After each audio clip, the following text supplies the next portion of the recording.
Okay naman la. Sa una lang pala yun. Ngayon medyo nagsmusmile na siya. Nakikipag-usap.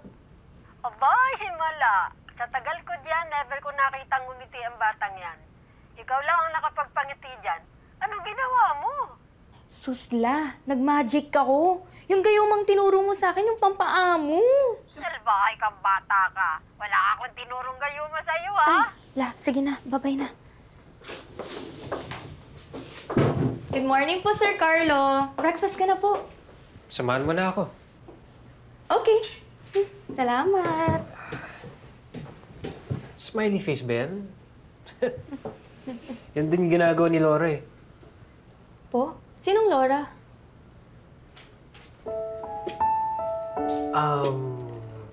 Si Laura yung ex-fiancé ko na... Yung iniwan kayo sa altar?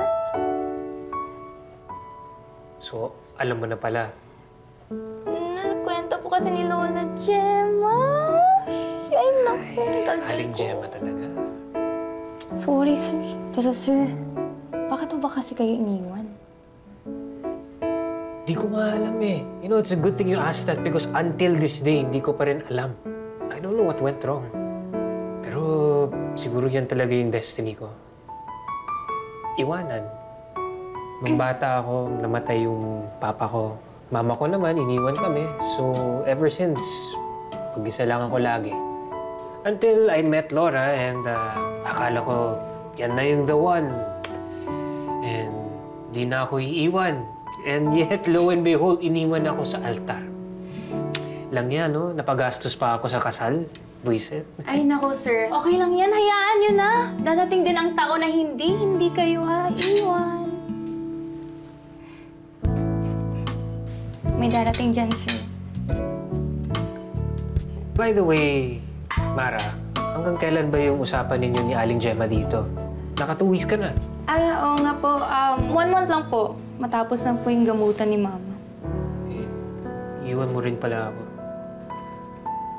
Ano po, sir?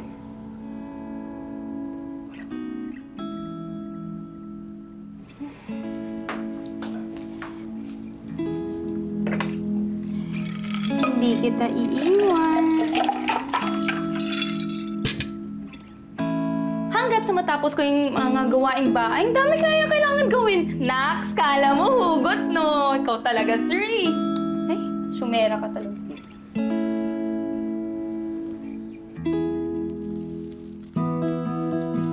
Sarap pa. O pa, sir.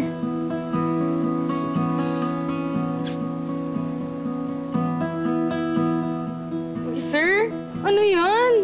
Mga titig mo ha, alam ko yung mga ganyan. Eh, nahuhulog ka na sa lindog ko, no? Sir, wag ganyan. Trabaho lang tayo dito, sir. Eh, paano kung totoo? I mean, what if? Nahuhulog na nga ako sa'yo. Sir? Tumeme ka? No. What if lang naman? Mami! Wala naman sigurong masama, di ba? Sir, alam mo naman, di ba, napansamantala lang ako dito. Babalik lang din ako sa pag-aaral ko, sir. Tapos, bakit hindi ka na babalik dito if hindi ka na natatrabaho dito? Sir, hindi po coping mechanism lang po yan.